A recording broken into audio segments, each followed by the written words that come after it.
Welcome to another episode of the RAG podcast. And for those of you who don't know, the RAG stands for Recruitment Agency Growth. Since early 2019, I've been interviewing the most successful and innovative recruitment owners to learn how they rose to the top of their game. In season 7, I'm going to be having raw, authentic, and insightful conversations with agency owners, entrepreneurs, leaders, people across the industry. And I want to be learning about their ambitions, what's happening behind the scenes in their agencies today, and their plans to navigate difficult market conditions. I'll be bringing you the latest and greatest recruitment stories every single week on Wednesdays at noon across multiple platforms. Stay tuned.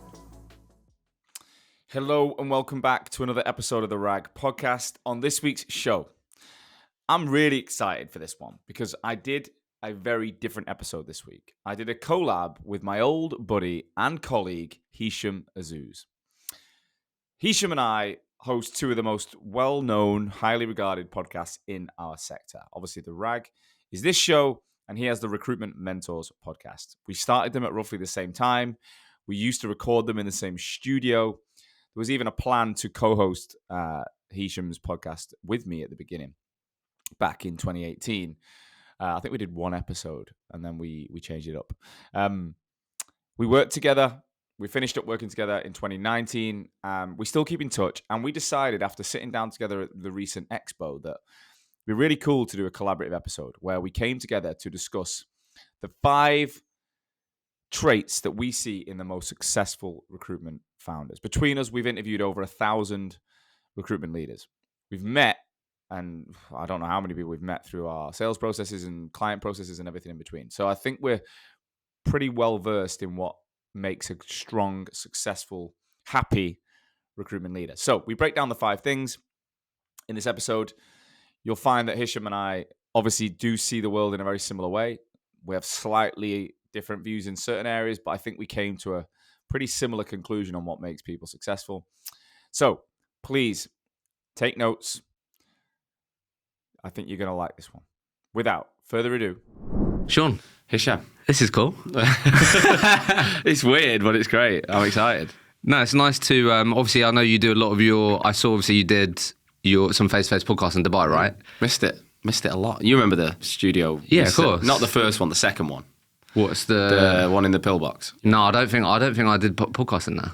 I did though. Don't you remember? Yeah, you did. You remember the room? We did it in like the conference room. That was the end of my. That was a long time ago, right? Yeah. That was the last time I was doing it regularly in a room like this, and yeah, missed it, man, missed it. So I planned on bringing it back this year to be like this every episode, and just with the baby and the life I've got, it just does not serve me to get out as much as I thought it would. But that'll be the plan at some point. But it's nice to be in your room, mate. It's nice. We're doing a collaborative episode, but we've agreed that you're gonna take more of a lead because I think I guess. we're in your. It's like I feel like an away team. You're the home team. I've got an away performance. I've got to sit back and watch what the home team do. All right, yeah, fair. Well, we said, didn't we? Obviously, we caught up at the expo, and we thought, wouldn't it be a cool idea to record something together? And obviously, because of the position that we're in, like if you think about it collectively, me and you have sat down with a lot of recruitment founders, let alone putting aside people we've had sales processes with where we find out about their business, all the networking events that we went to, obviously when we're doing stuff with TR and all that, like we've met a lot. And we thought it'd be quite cool to come to this episode with notes on some of the things that we thought these people and companies and people that we've met have in common. And then, I guess just see where the conversation goes. I've got here 5 common things in successful recruitment founder stroke companies, but should we define success or like start there? Yeah, that fits what I said. I put the 5 most successful recruitment founders have the following in common. Okay, yeah. But when I say successful, I think that is the most important thing. It's not just about revenue and headcount, which is probably where if you look back to where our podcast started you were 2017 and I was 2019. I don't know. It just felt like a bit of a vanity project back then. It was like I've got this much money and I've sold for this much and I've got this many headcount. And I think I don't know about what you think, but I reckon the industry's changed a lot since then. And the post-pandemic world, people's definition of success is varied, and I think success is probably people have achieved or achieving what they genuinely want. That's how I would define it. Whether that's Tom Glanfield and, selling LHI and skiing in the Alps every day. He sent me a picture of his feet with the view of the Alps the other day in his bed, which is weird, but that's Tom. Or it's someone who's running a lifestyle business that's literally loving the fact they can pick up their kids every day. Like, I think I'll touch on different things. I still think those two businesses, by the way, have a similar 5 ingredients. But I think the key to success is it's living the life or creating the business that actually works for you. Yeah. Not what other people think. Yeah, 100%. When I thought about these 5 things, that's sort of how I framed it as well. And I think that is a whole nother question and conversation itself, isn't it? Like figuring that out for yourself, because it can change, right? I feel like you've been on that journey as well. Like things do change, don't they? Yeah, well, I think if we look at our life, like if I take our relationship of working together in 2018, we had an office in London. I was living in London. I was running a business that I did enjoy it. Don't get me wrong. I loved I knew we were onto something. Yeah. And I think you knew. Yeah. But I was probably running it in a way I felt like you had to run it. That's a good way of framing it. I don't remember ever working from home. Do you? Like we didn't have that. No. Like, we used to trek in. It was like if I was like you wouldn't be like, you'd be fine with it. Yeah, I didn't care. It wasn't like hybrid working or No, like. you used to trek that die-out way through like the rough estates. I mean, everyone did, didn't they? Oh, I remember Mark Priest, like, had a fight with someone by the bins over some mechanic with a dog, and I was like, what is going on? But I think I ran it how I felt you had to run a business, which was you had to be in London, you had to get to the office, you had to have teams, and everything had to be like so physical and fixed, and you had to get a contract on an office, you had to get all these things. Now, I genuinely think the pandemic changed my life and changed the way I thought about things.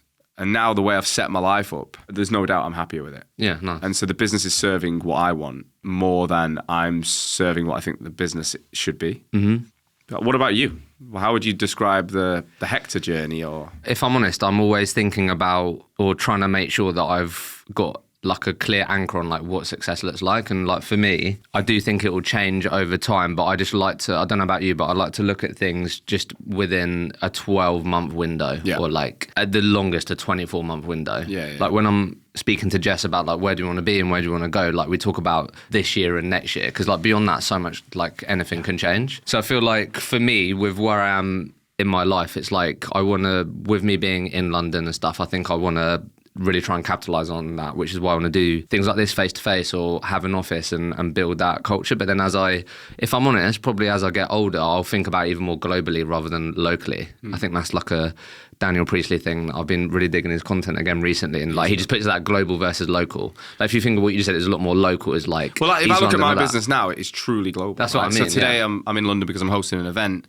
I've got my new mastermind program, my group, and there's 2 people flying in from New York. There's 1 flying in from Dubai. There's people coming in from Ireland. Like people in Australia in the group, they can't make it, but I'm then going to Dubai in October to run an event. And like, yeah, that didn't really seem possible back then. Exactly, yeah.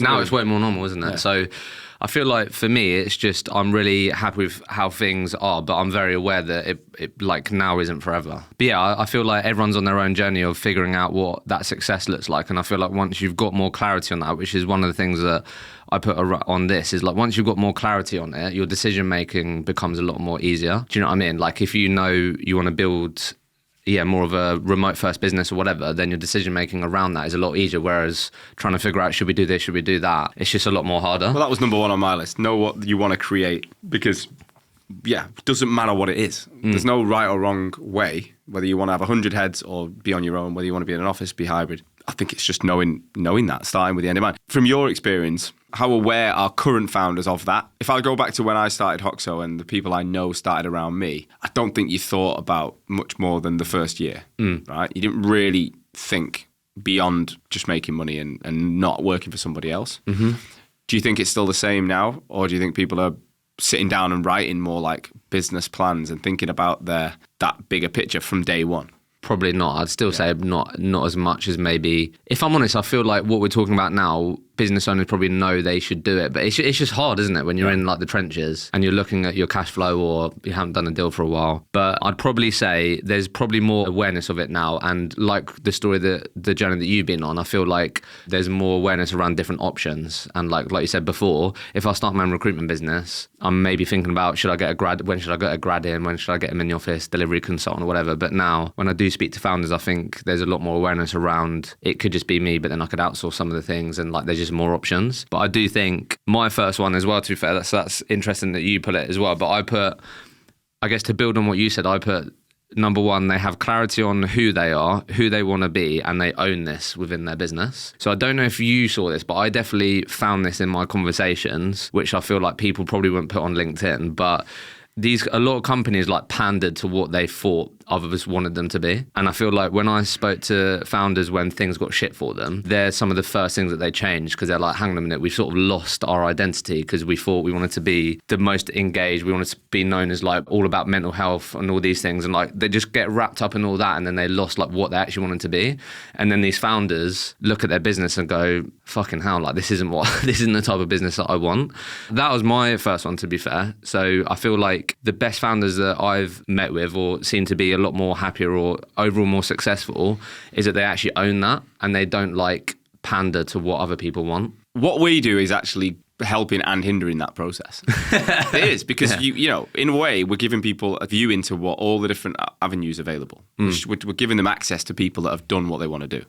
And so the ability to learn and take action, and like I've been listening to the James Blackwell episode you did, and it's sparking things in my head that I'm already doing or I'm not doing, and there's positives to that. But the negatives to that is comparison. That's true, yeah. So I reckon everyone who listens to you and listens to me looks at the episode and thinks, you know, am I as good as them? Like that's the first thing that goes through their head. Like, and if the decision is not, that can also affect confidence. So it's leaning into what you've said. It's knowing who you want to be, knowing who you are, owning it, and constantly going back to that in those moments. Because you're going to constantly be comparing yourself. That's just natural. You're going to constantly come up against, meet competitors at events, be in communities, listen to podcasts, learn, beg, borrow, steal. All those things are great, but keep going. Especially when you feel like imposter syndrome or you feel like inferior, it's like sitting down and going, you know what? I'm actually on the right journey. I'll give you an example, right? So I listened to George Heaton's podcast with Stephen Bartlett. Have you listened to that one from Represent? Yeah. Fucking wicked, right? Yeah. And I'm probably listening to about 60% of the episode thinking, I am shit. Because he's like, you know, his numbers are insane, 100 million. It's so impressive. And then he starts talking about his relationships. Yeah. And he talks about how he can't handle a date. And he can't handle... Well, he didn't want to call the person who's with a girlfriend. Didn't want to call his girlfriend, couldn't handle a date, hasn't ever worked for him. And I thought, you know what, that might make him happy the way he puts 99% into work and he can't sustain a romantic relationship. But for me, my wife is so important. Like, the relationship I've got with my wife is incredible. I'm genuinely so grateful. I didn't have it with my ex, and you know that. I've seen the bad. I've now got the good. And like... I left the episode thinking I'm winning. Yeah, I get what you mean. Do you know what I mean? 'Cause I'm living the life.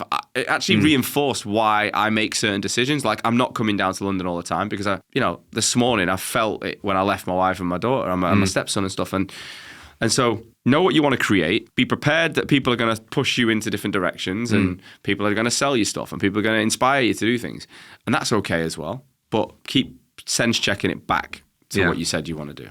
And then just to make it practical then, how often do you find yourself doing that? Because I'll be honest, if I don't do that for a little while, that's when I probably struggle the most. Mental health. Do you know what I mean? Yeah, I'm like, because you just get obsessed with like how things could be better, the challenges at hand, all that. But whenever I haven't had that moment to go, no, this is why I'm doing what I'm doing, these are the sort of goals and what I want to create, you do instantly feel a bit lighter and have a bit more clarity. I try and do it now nearly every day. Yeah, fair. Nearly every day. Because, like, if you think about the amount of people I'm working with, and you probably are, but if I look at my client base, they all think, like, they're shit on LinkedIn compared to other people. You know, it's one of the things they always say, like, I'm not as good as him. And I'm like, why do you care? So I'm telling them to go, put that in a box. Look at, you've got 2,000 connections now. You want to get that to 3 to 4 to 5 to 6. And within that, you want to educate them, nurture them, engage them, and turn that into more business, right? Because someone else has got 30,000, that doesn't actually change any part of what you've got to do. And so I'm very good at giving that kind of advice. And then I've got to give it back to myself. It's a lot easier to give it, isn't it? Yeah, and when like Alex Hormozzi's content, I love it, but I actually have to turn him off because it messes with fucks my ego. Like I'm like this little peanut compared to him. Do you know what I mean? And Bartlett can do that. These people can make you feel so crap, but then you've got to come back to, I actually like my life and I'm living my dream right now, right? So yeah, it's a daily thing for me. Coming back to it, I think that's what the best people do. Yeah, I agree. What did you put down for number 2 then? Number 2, I put niche. I put niche that they believe in, and I think genuinely the smaller the better. And I don't mean like, that could be a granular like individual level if you've got a bigger business. But, and this feeds into the next things I say, but like, I think like I listened to James Blackwell, right? And I really like the guy. We met at the event. I'm going to meet up with him in Dubai, and we run quite similar businesses. But I've got a fundamental, I disagree with some of the stuff he said on that podcast because like I think if you're using cold email all the time, I don't think that's the kind of person that your clients and candidates are gravitating to. Like, yeah, they might message you back because someone's just left and you caught them on that perfect day.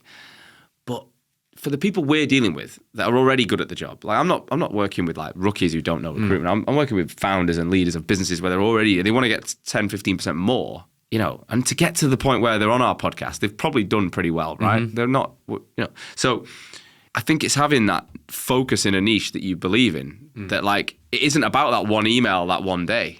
There's a bigger picture to it. And you can only really do that, I think, when you see the niche in front of you and you believe and you understand it. Like me and you, I think our job would be infinitely harder if we dealt with different types of businesses in different industries every day. I don't know how often you've had it, but there's been a couple of instances. I don't think I've had like generalist on the pod over the last 6-12 months. There's been a couple of, whenever I see people post like, I was top performer or whatever, I always reach out and be like, look, would you be able to share in your story? And there's a few instances where I saw like the top biller at like Office Angels and these other companies. It makes me so curious. I'm like, so curious. Yeah, because I'm like, because again, I feel like if you listen to podcasts like this, how many people are you hearing from who are like, have built their success off like being a generalist? Like I've only had like 1 or 2 people, but most of the time it is niche. But if you're a generalist, it's 100% a process, isn't it? It's just you're selling a process. That's true, yeah. Whereas I think you're selling a network when you're a niche. You're selling a network. Yeah, you've got to run a process, but like if I take Carl Winterbottom, who's coming to the event, who I rave about this guy, but he's literally got a waiting list for clients. They have to book in to get a call with him to be able to give him a retainer. Why? It's nuts, but why? Does he send automated emails out? Does he fuck? Yeah. He's literally got the reverse of he's got what everyone wants, I think. And it's because he owns that data and AI space. Like he doesn't step outside of that. He doesn't need to.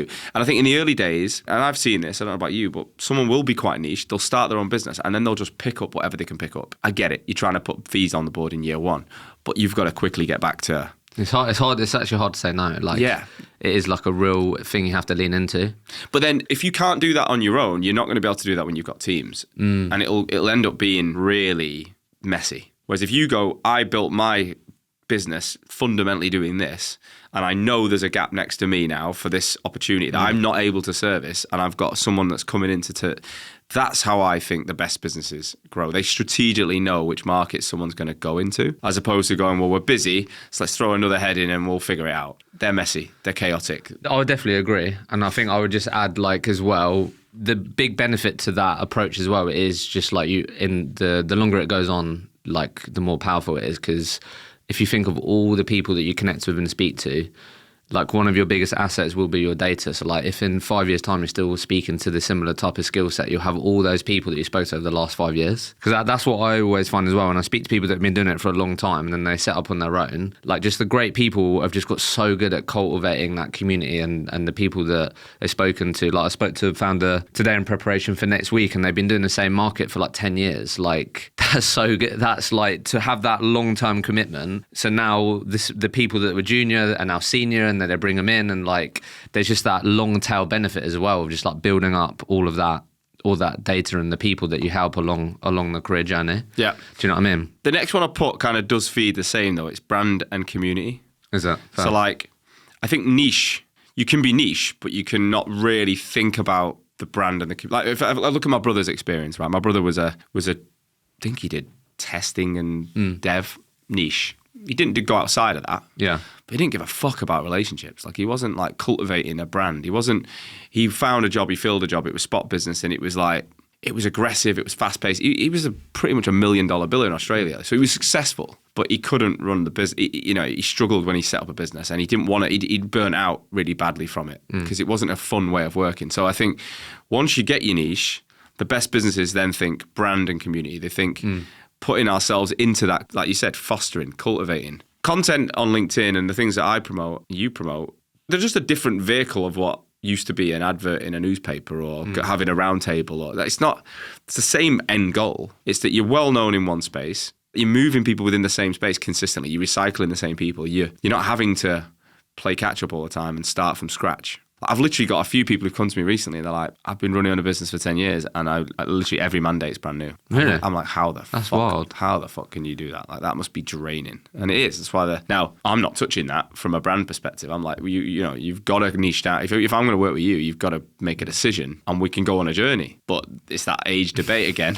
You're then going to have to say no to things. But your brand online can't move. I used to say this with you, I think. It doesn't navigate as fast as you can work. So let's say I give you 2 jobs today that are different. You can realistically run a process and fill them, but your brand can't move that much. Your business can't navigate that fast. So you're better off being known for one thing. And even if you do the odd role in the background to make money, that's cool. But as soon as you can, just get your time, your effort, your focus all revolved around one thing per desk across the business. Yeah, no, I definitely agree. So my second one was I went on a bit of a different angle here, actually. Go for it. So this is actually probably more about the person, to be fair, and it'd be interesting what you think of this. So I put, they have a willingness to ask for help or possess the humility to know that they don't have all the answers as they scale, whatever that looks like. I've put growth mindset. Really, yeah. Which is to say, I'd say it's the same thing. Yeah, like, so I put, which leads to investing in coaches, NEDs, technology, training, just open-mindedness to learning. Like, for me, I don't know how you found it. Probably definitely the fact that all these founders are spending time with you tomorrow, like, it just doesn't stop. Like, for me, when I sit down with people who feel like they're really enjoying their work, the journey, they're successful, they feel like just the learning and wanting to get better or trying to get better just never stops. Yeah, growth mindset. You know, you're always on a journey to improve. If I look at some businesses that, again, they're not, if I look at the clients where I've spoken to on the pod, again, some have got there through just old school grunt and they will get to a point of success financially. But the ones that you tend to meet who are interested in your services and then they don't go with, you know, branding or content or whatever, or engage or advisory, it's because they're just not open to change. And they're so fixated on, if I do this one little thing, what will I get tomorrow? It's a short term. And I think that short term mindset is a little indicator of a fixed mindset. So if someone's so obsessed with the pound they make on that one post or whatever, it's an indicator that they've got a fixed mindset. And I think to run a really successful and happy business, you've got to have a growth mindset. You've got to be self-aware. Yeah. Some of the stories I hear of like the way founders talk to people in their teams just lacks unbelievable awareness. Like, it's horrific. Yeah, I don't know. Have you met many people that maybe were in that category but then changed? I don't know, because I feel like people can change though. Something needs to happen though. Yeah, that's what I mean. I don't know.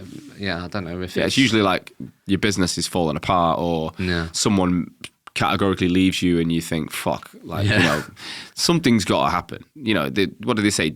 Change only happens when the thought of staying the same is greater, is worse than the thought of making the change. So I think, it's possible, but I don't know. A lot of the people I spoke to in like 2020, they're still the same now. Like, they're still like, oh yeah, I might do that next year, or I might do this next year, and they're still small and but again, they don't look happy. I wouldn't say that's not success. If they love their job and they get up every day and they make 900 calls, and that's brilliant. But they're not happy. They're still exploring and they're not making decisions, and they're in a psychological loop.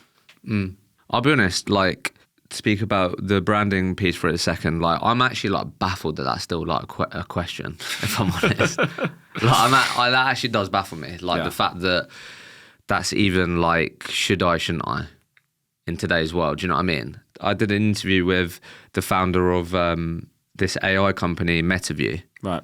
It's like an AI note-taking tool with like recruitment context, basically. So I don't know if you have one of those note-taking calls that during your meetings. Yeah, Fathom I've got. Yeah. So I think it's like, no, it's just like... Fathom's insane, right? Yeah, it's so good. Just click a button, it's in your CRM. Yeah, so it's just like, it's just a no-brainer. Is that what they're doing, the Fathom for recruiters? Basically? Yeah, basically. Yeah. So like, because obviously a lot of it is like the context is where they can... But anyway, the reason why I bring that up is because...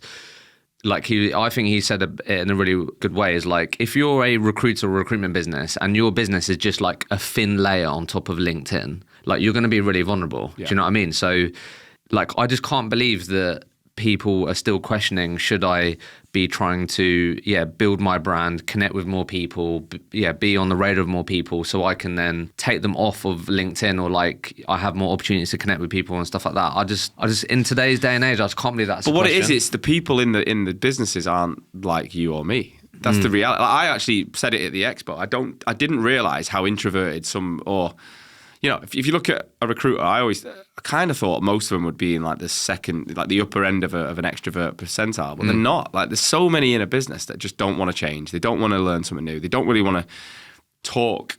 I'm like, what the fuck are you doing in recruitment? Like, that's nuts to me. Yeah. But they're literally like, I don't want to talk about myself. I don't really want to get to know anyone. I just want to go and do my job and get paid. And I want commission. I don't think all them things stack up. Like, they just don't add up. Like, there might be the odd guy that can be super efficient, pick up the phone loads and just get his job done. But most people in our industry want to deal with people, want to open up, want to build relationships. And the fundamental thing stopping you is that people don't know who you are. That's it. That's what's stopping you. Whether you use email, whether you use LinkedIn, whatever you're trying to do, you're trying to make people aware of you. The reason you don't, if you're not busy today, if you're sat and you're listening to this and you're going, we haven't got enough jobs. Well, there's only one reason. It's because not enough clients that fit your market know who you are and want to work with you right now.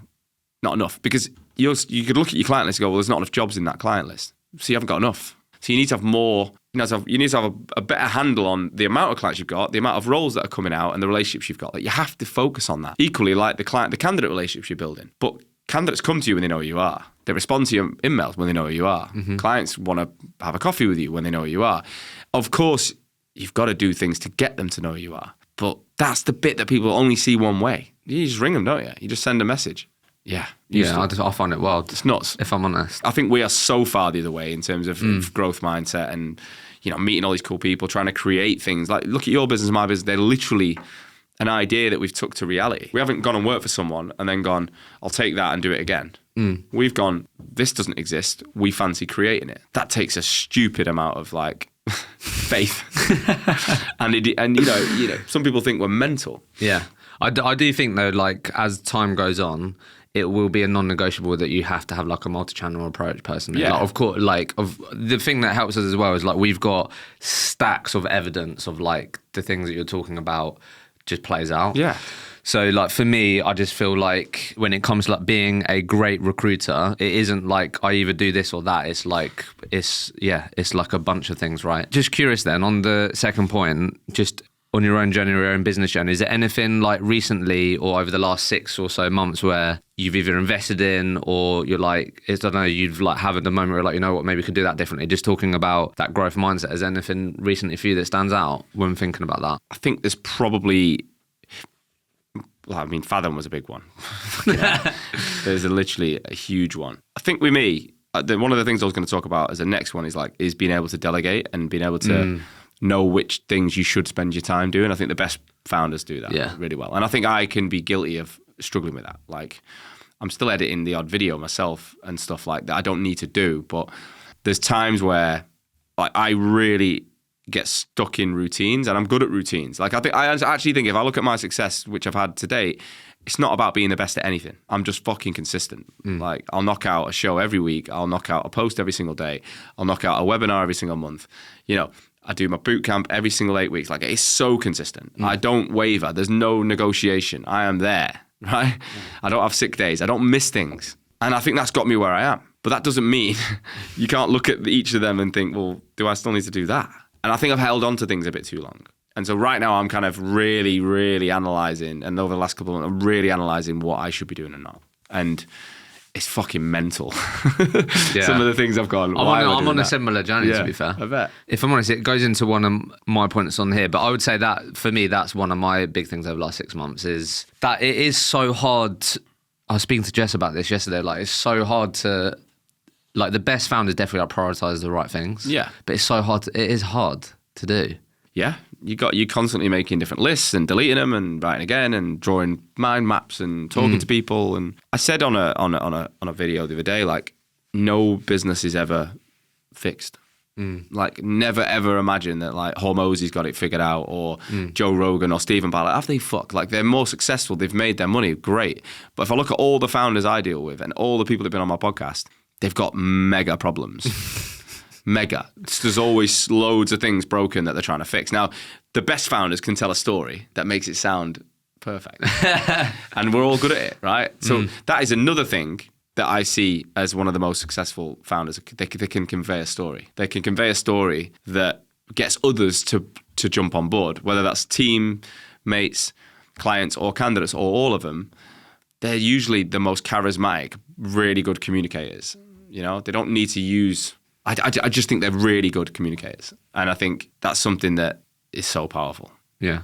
I don't know if you're going to agree with my next one. Go on. My third one is they view their business as a sales business. They develop a sales culture, a way of selling, and they sell solutions. I absolutely agree with that. Oh, fair. Yeah. I wasn't Why sure how wouldn't you you feel think about it? that. I don't know. Why I wasn't sure how you'd like with the branding piece. How do you feel about? Because like for me, I do think regardless of all of that, it's are you good at like you said, communicating, selling? Mate, I'm totally on board. Right. The reason I'm totally on board is like literally. I mentioned this the other day. There was a guy in Australia. I won't name him. He did a post about one of my clients. How they, I've talked about how good they are, but the billings he's heard from a rec to rec are actually not very good. Oh, right. Classic. I thought that was shit. That was petty. That was a bitchy comment. But either way, what it made me realise was, one, whatever that person's going through, that person he was referring to could have had a really tough year. There's so much that could have happened. Horrible move. But I'm actually banking on the fact that that's what my clients are focusing on already. Fair. I'm not interested in that bit. Seriously, I'm not here as a sales coach. I don't want to be a sales coach. Now, there's some strategic sales processes stuff that I do teach in some of my, but really, I'm leaving everyone else to do the sales side. Let every other sales coach, everyone in a business. I think the bit that's missing in this industry is understanding how branding impacts it. Yeah. But it's still a sales. I mean, my business, if I look at Hoxo now compared to when you were in it, it's a commercial engine. Literally, 3 members of staff don't have a commercial footprint. There's only 13 of us now. So there's 10 people from sales and customer success. To me, everyone's got a client-focused role where we're selling, we're upselling, we're cross-selling. I actually envy recruitment companies often. I have done over the last few years because I think there's something magical about that. There's something incredible where 90% of the business is front office. Yeah. Like that just doesn't exist in other industries, really. I definitely found this. This was just coming up in all my conversations was like, I just find it time and time again where a lot of founders I speak to, like 80% of their business is literally coming from like 10% of their team. A lot of the companies that, where the market did whatever market you're in, it got really difficult. They looked around their sales floor, no one could sell, bar like a few people. Because obviously, again, unfortunately, recruitment founders can be pretty reactive, right? They look at like, fucking, I've got these jobs coming in. Let's get Sean in, you can work on that. Let's pay him a decent salary, crack on. And then when Sean is waiting for the next job to work on, and go, sorry, Sean, I haven't got any jobs for you. Yeah. Which is why I think the companies that I've met or the founders that I've met that did a pretty good job, I'm sure, we never know that they're true numbers. Like, no, exactly. But in terms of what they tell me, how they got on. Do you ever get that, by the way? I get loads of messages after I've put an episode up. Right. From people going, that's bullshit. Have you seen that? Have you checked the company's house? And I get all these messages from other people saying that is not true what you said. And I'm like, I don't audit what people tell me. Yeah, I have had that, but it's I'm just not going in the background going like, oh, you're lying. Like, I genuinely, that's not my intention. It's not to like debunk people's numbers. Like, people want to come here and lie, they can, but most often, I believe people are, the people I'm dealing with. I know. Yeah, I think I would say it's our job to like challenge people. Yeah. Like if you think, I love that bit. Yeah, like if you're like this person, I feel like they're not being very truthful here. I think it's our job to like challenge them. But I think we've got to take what they say, right?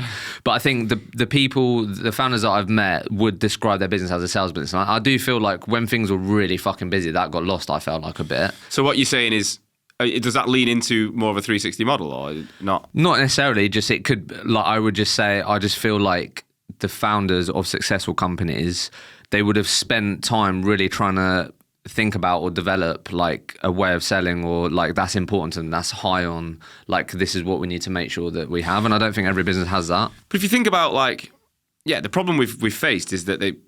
Loads of businesses just came in off the pandemic, influx, and people just thought, well, I've got to cater for it.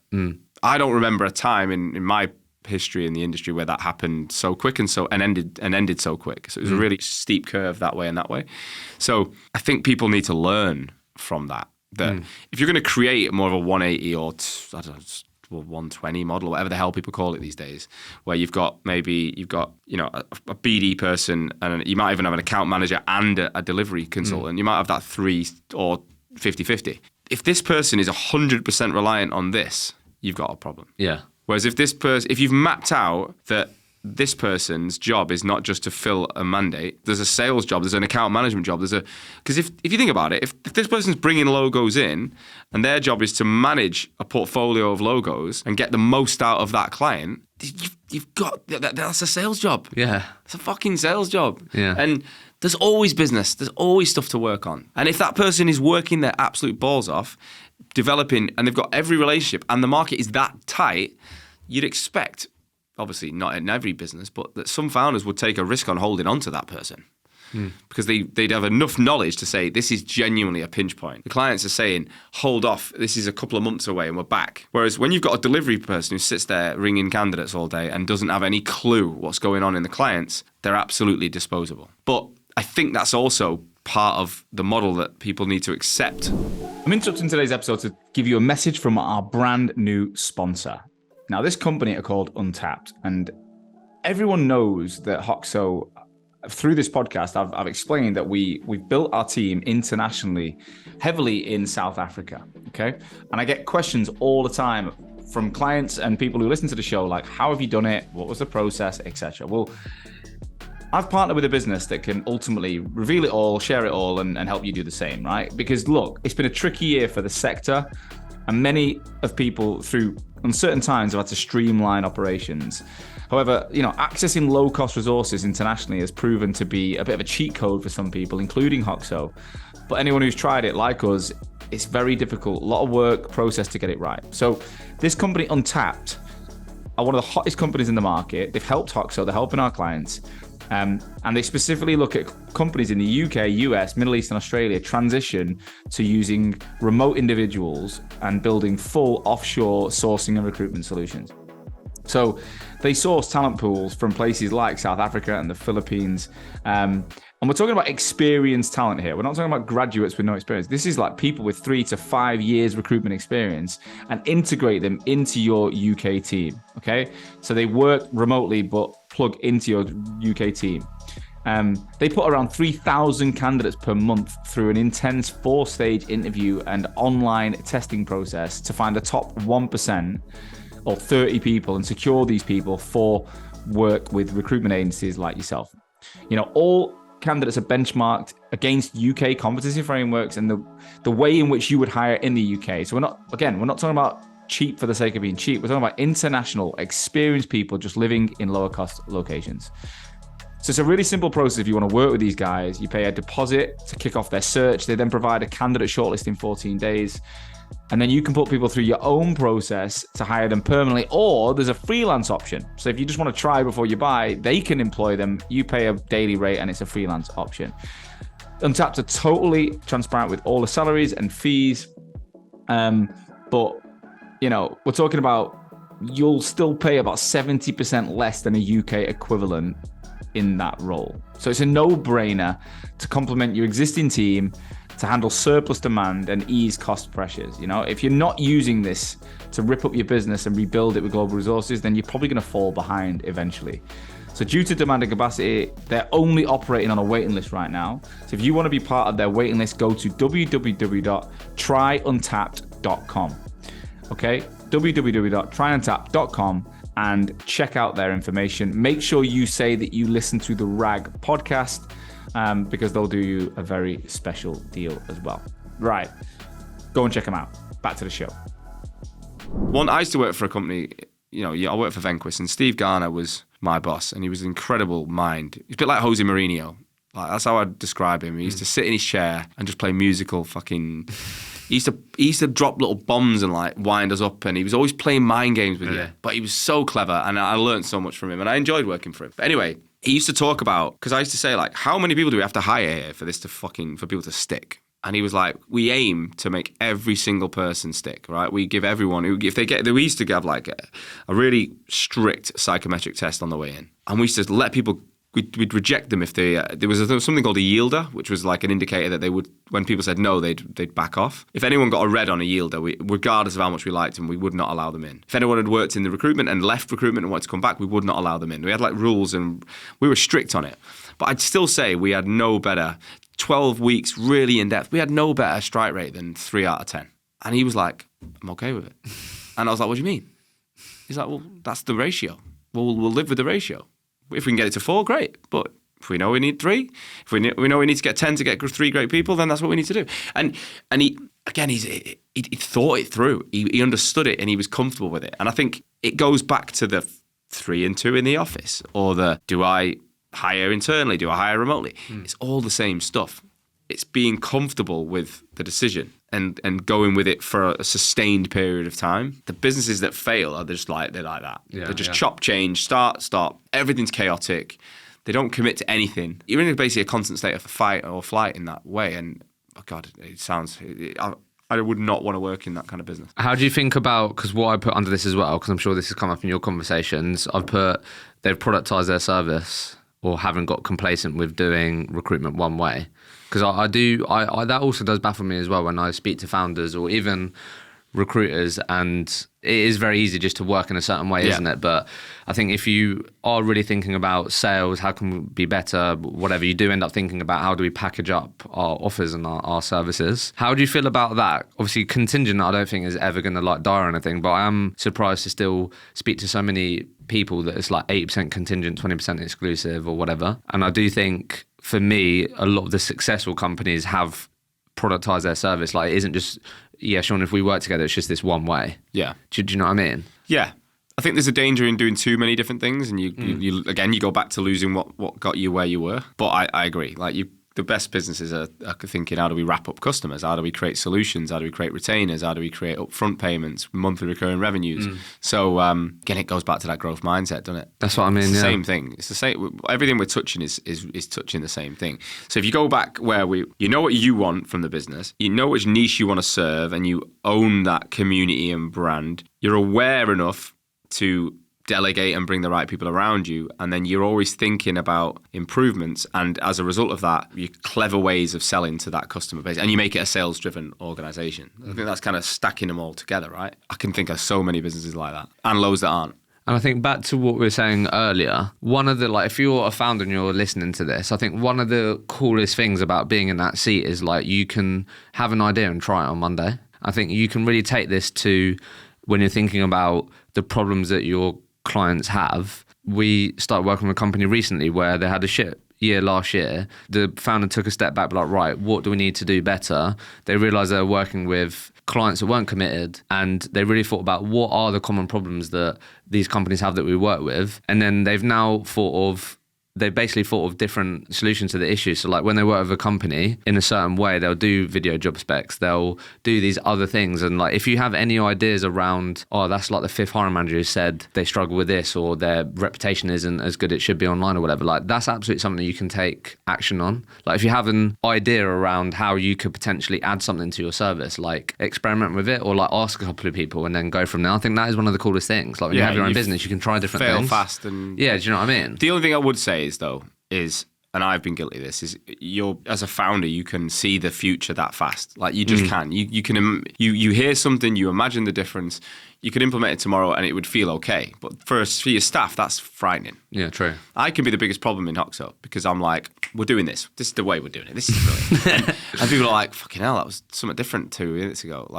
And I get a bit frustrated at times when people don't catch up to me come on, you can see what I'm thinking here. And I think I've built a better way of doing that I'm not dropping bombs on. Even Ammo would be mate, just chill out. We've committed to this. But I'm also I'm getting better at getting people on that journey earlier and saying, look, I'm thinking of this for next quarter. What do you think? Getting them bought into the decision. And as I've learned now to do less of that reactive, try it tomorrow, and put it into a 90-day plan. Yeah. So I have I've literally been writing my quarter 2 stuff. We're a bit late as we're already in April, but there's a couple of things I really need to do in this quarter. And there's stuff I can't do. There's other ideas. I just have an ideas dump that I put down. But I think you're better off doing one great thing and a quarter that's new than 3 things that you do badly and you drop all the time. Yeah, no, that's definitely a good point. But I just think, don't forget, you don't have to do things just because it's always been that way. If you do think it could potentially be better, you can absolutely try that. Yeah. So to be fair, this ties into one of the things you were saying, but the 4th one that I put down was they get out of their own way. or at least look to do this if they're on a growth journey, or even if they're not on a growth journey, they're still probably thinking about, is this a high leverage task, or like obviously a bit of a journey you're going on, and I'm thinking about them right now. These successful founders do try and get out of their own way. They don't want to be center of attention, I found personally. No, I get your point. I think center of attention is slightly different than delegation, I think, because like I can delegate so much that still leads to me being the face of Hoxo. Right, yeah, fair. So I think there's two sides to that, but I agree with what you're saying. Like I think the best businesses make it about the team, make it about the business, but everyone's personal brand contributes to that, and that's important. But the best people I've dealt with, they surround themselves with just good people. Like they know they need a marketing person, an operational person, even if that is a VA or an outsourced partner, or it's a fully fledged team. I think it's very hard to be truly successful and happy on your own. But I mean solely on your own. You don't work with anyone else. Yeah, that'd be hard. Fucking lonely for a start. So like even if you're on your own, as a having part of a network, having like an NED, there's things you can put around you that help you go on that journey. And I think that's getting out your own way again a bit, because if you leave every decision to you, if you leave every idea to you, if you leave all the execution to you, that's lonely, that's difficult, that's overwhelming. It's hard, yeah. Yeah, I think the main thing is get out their own way, like being centre of attention is definitely different. I think what I was trying to sort of convey with that. There's two different business routes. Because like if I look at Kyle Winterbottom, it's very similar to me. It's like the Kyle face of Ambition. But, I think that's a good thing. That's the whole like, key personal influence. Yeah, that's its pros and cons though. Like, because then you're like, how do you get other people around you to be, even looking at me and you, right? There was a time where people didn't know who owned Hoxo and what you were and I were, and you probably felt that. Like, if I'm really going to pop off, I'm going to do it on my own. If we'd have had a better conversation back then, we might have figured out a way of doing it so that we were both in the same business, and who knows? But I think there is a challenge at times with the personal brand being just around one person, but there's ways to build it in different directions.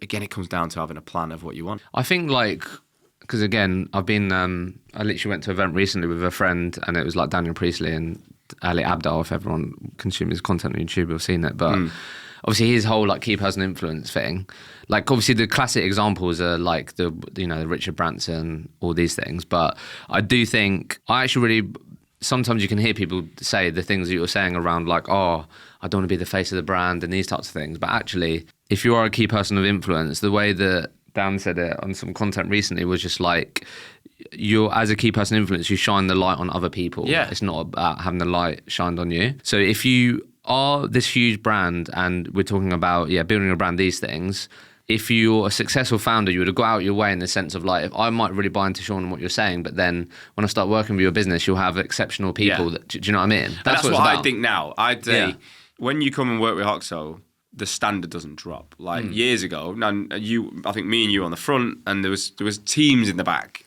and even after you, before you, where you're like, there probably wasn't as good as we were hoping for, and the people felt a bit like, I've just met Sean, I've just met Hishem, I've just met Amma, and now I'm not quite sure it's the same standard. Whereas I'm like, I'm fucking so confident. I've got this like rock solid team and we all have different parts to play. But look at the key person of influence. Like if you, I say this repeatedly, if you build a business in your underpants, the old joke, but you've come from being a biller to a founder on your own, you build it up. The relationships you've got to build in those first few years to get that business to the point where you can hire and you can train and you can put the spotlight on everyone else, they are golden. They're the first people that took a chance on you. Now, what most founders then do is they sit in the background and they think it's all about everyone else, so they go quieter and more internal and more internal and more internal. And I get that. You put in all the relationships into other people, you're future-proofing the business, you're building processes, you're building something that's robust, built on a company name, not you. But why can't you do that as well as having an element of being a key person? Like, why wouldn't you still nurture and reach out and have some form of market engagement? Because you got the most stories, the most gravitas, the most history in the market. People want to meet the founder. They want to interact with the founder. Like having a podcast is the single best thing I think a founder can do in a recruitment company, because like they can still interview loads of clients and do loads of stuff, but having no actual work to do, this isn't fucking work. This is great fun. Do you know what I mean? So like, and Daniel Priestley, like there's no way Daniel Priestley's doing the detail in his business. Nah. But he's phenomenal at the message. And I think most great founders had to be phenomenal at the message to get to the point where they built people around them. They just forget about it and they put it in the back burner and they think it's something that's not for them anymore. I do think that is the right way to think about it, because then it's just all about leveraging that to help move the business forward. If that's because of that, you're then able to get into rooms where you can get investment, or you're then in rooms to help close customers, or that's how you then leverage that. It's not all revolved around you, still the business name, whatever. I just feel like, again, if you think about the people that we've mentioned in this conversation, the content that we consume, Steve Bartlett, these types of things, that's absolutely why what they're doing. Why do you think Dragons Den exists? Yeah. Because they were super successful. They got a huge network. Their network knows them, likes them. They put cash in. They build teams. But they add their brand to that team. Instantly, you go on Dragons Den and Bartlett invests in you, you're going to feel different. You're going to get in different conversations. So why wouldn't every founder think, well, I have to be that I have to be the dragon for my business. Do you know what I mean? I have to be that. Doesn't mean I have to spend all day on the phone, but you got to be strategically the person opening doors and helping others walk through. Yeah, definitely. But nonetheless, you've definitely got to be aware of getting out of your own way. Getting out your own way. 100%. Because you can't do that if all you're doing is 9 to 5 billion all in the delivery, time. It's very difficult. Yeah, 100%.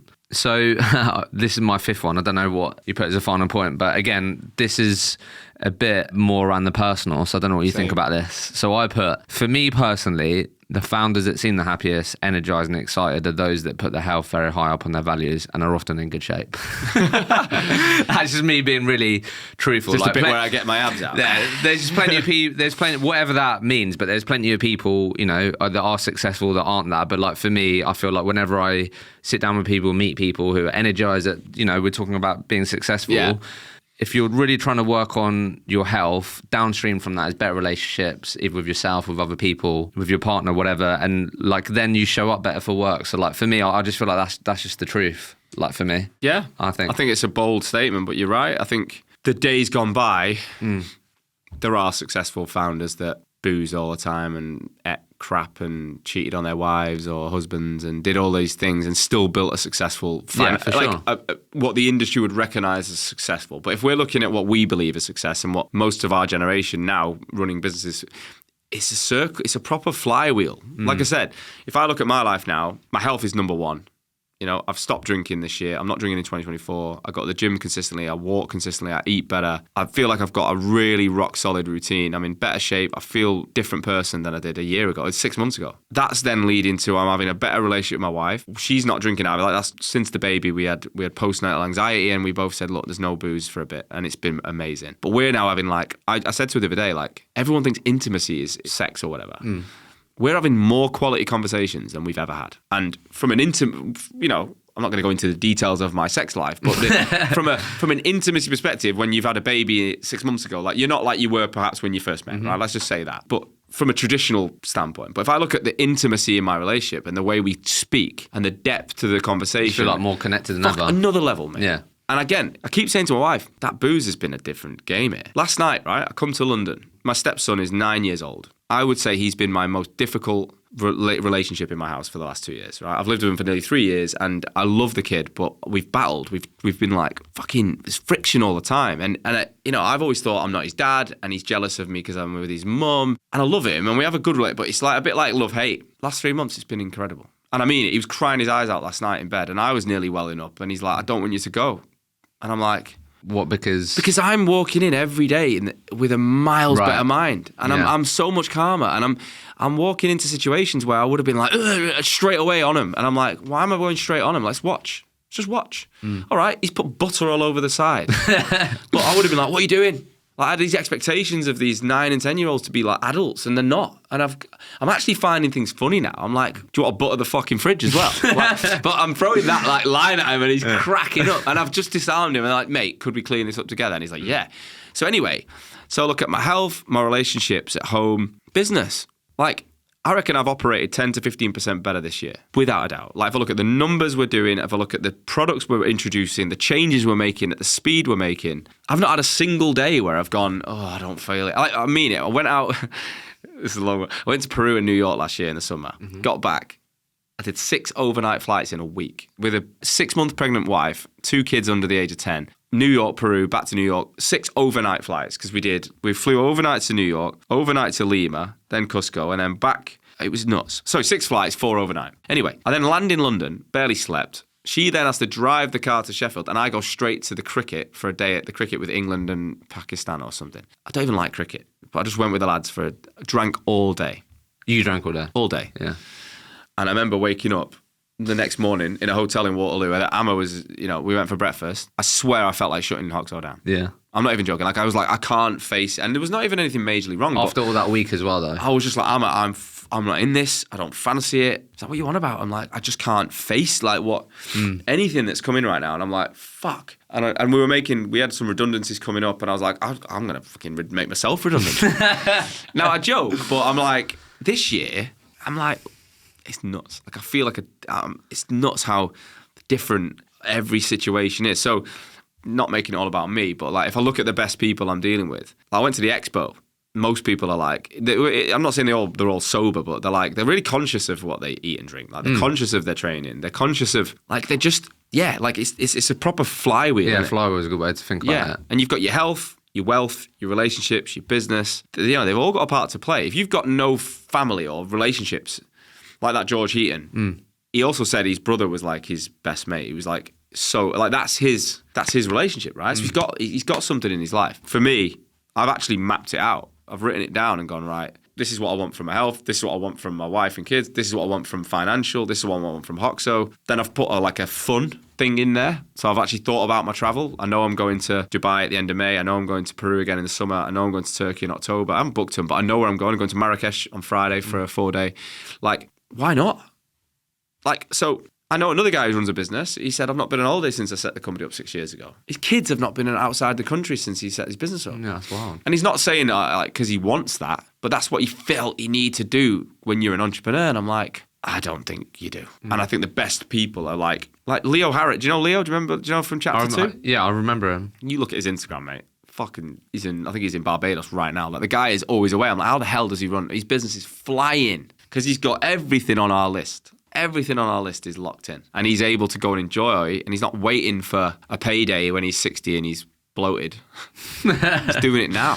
But yeah, I do really believe that. I think, again, like, everyone maybe arrives at putting it higher on their value list at different moments, but I do think over the long term, if you're going to be successful, happy, you're going to start looking in the mirror going, I need to put my health up there. What is it about you then? Because when we met at the expo, you said you've not drank this year, or you haven't drank for a while? Yeah, so you used to just consume avocados and drink the odd yeah, I've always been pretty health conscious. I put on weight really easily, so like sometimes I'll like fluctuate pretty easily weight wise. But I've always been fairly health conscious throughout my 20s. But I had my time when I worked abroad in Magaluf in those days and all that.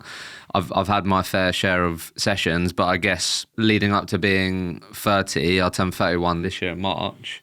Like, leading up to turning 30, I didn't drink a whole lot, but when I did drink, sometimes I'd have like a proper heavy one, and then literally the following 3 days I'm like, what the fuck is shit, life is bad. Yeah. So that, I didn't like that, but if I'm honest, the main thing was, it would more be like the casual drinking would just lead to bad habits. So like, I don't know about you, but again, I'm just like a real foodie, so if I have 2 pints, 3 pints, my mind is going, can I get a McDonald's on the way home? Yeah. That's what I'm thinking about. So then I'll wake up, I won't feel amazing.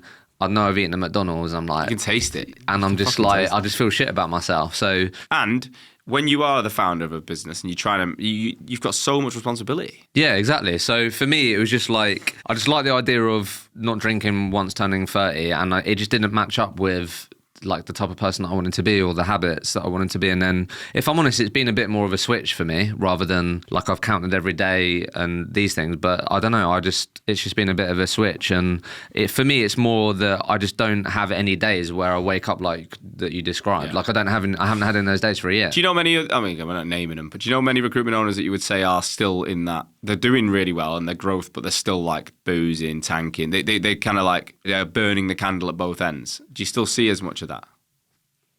I don't actually say like less so personally. I do think people just go on their own journey with it. Like, I feel like most successful people that I've met, they might have just had that back-to-back session. They're like, nah, I'm done.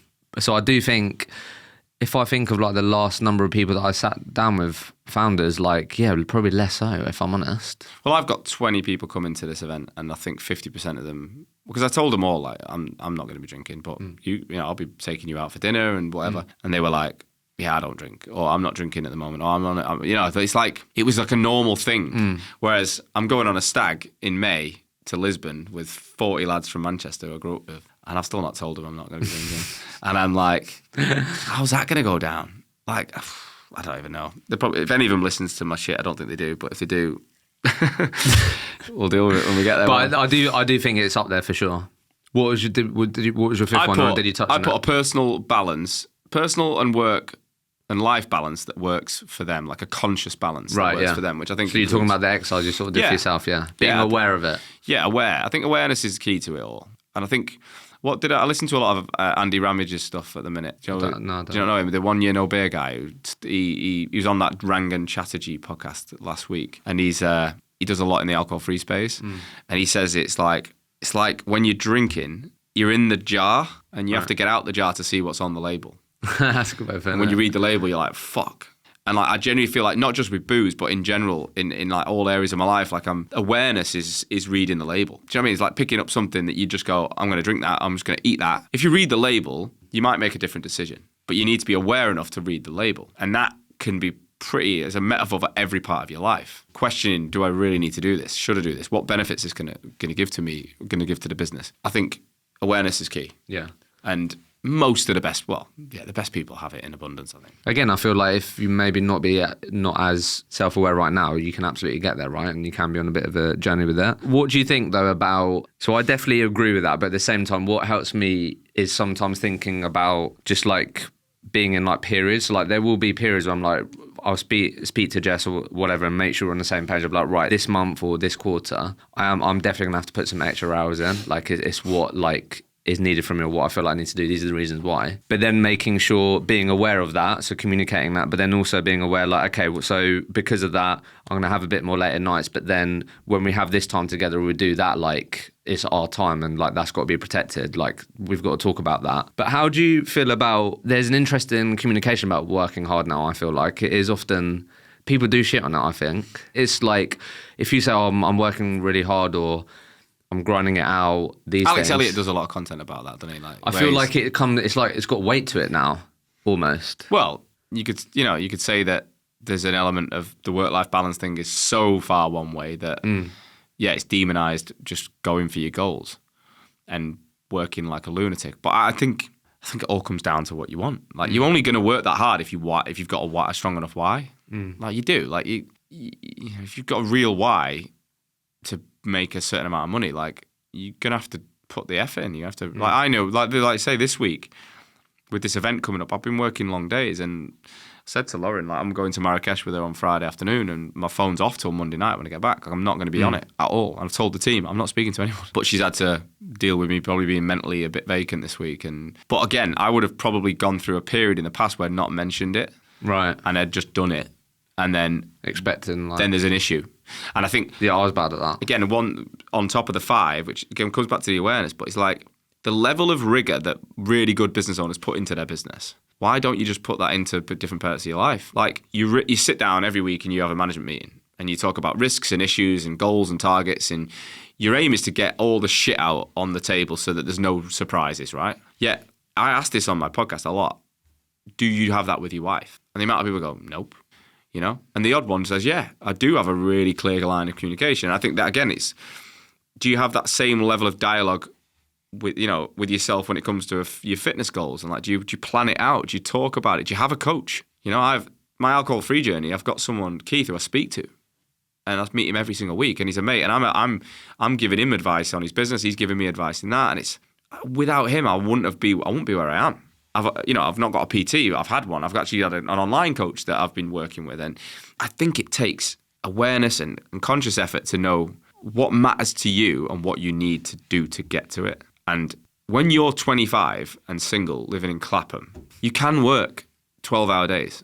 without pissing anyone else off. You've got no responsibilities. You can do it. And I think these people should go out and do it. If they really want to become the best, I think recruiters in their 20s who don't have loads of responsibilities, they should be going for it. They should be putting in extra hours. They should be working smart and hard, because then you're on. But you want to put those hours in so that when you do reach the time which you're arriving at, which I've arrived at, where you get married and you have kids, you've got to make a really bold decision. Do you want to carry on being away every night of the week? Like the amount of founders I speak to that say they didn't see their children grow up. To me, that's not success. For me. For them, it might be, and they're happy with it. But having a baby now, there's no way I'm missing out on her childhood for an extra few million on a payday. Like, it's not happening. I will earn enough to have an amazing life and see her. I've got that ingrained in my brain. But it's awareness, right? Yeah, it does come down to that, doesn't it? But the guys who sacrifice their kids' childhood and go, I'm glad I did it, that's fine as well. Yeah, no, absolutely. It's fucking sound.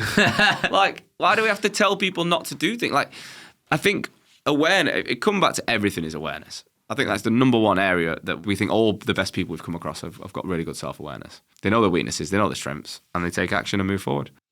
Love it. I think that's a wrap then, mate. That's our 5. That's our 5. I'm happy with that. Enjoyed that. It's good. See you again next week now. Let's go. Nice one, mate. Appreciate it. Thank you as always for listening to today's show. I truly hope that you got value from it. Honestly, it's the only reason I take time every week to ensure that my audience, you guys, future and existing recruitment owners, you're learning from each other to make this industry that I love so much stronger.